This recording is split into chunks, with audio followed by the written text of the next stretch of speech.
अफगानिस्तान से मजबूरी में निकला दुश्मन, मुझे एक कमरे से दूसरे कमरे में तलाश कर रहे थे। साबिक सदर अशरफ गनी बैरून मुल्क पहुंचते ही सोशल मीडिया पर सामने आ गए।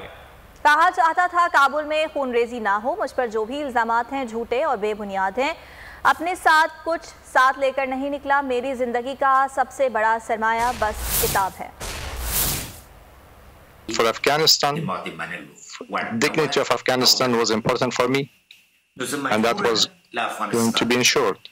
So I had to leave Afghanistan in order to prevent bloodshed, in order to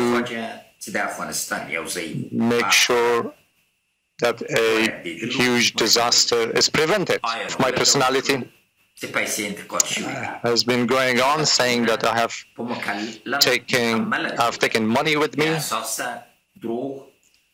They're completely baseless and lies, that I had to leave my books, which actually were my main asset.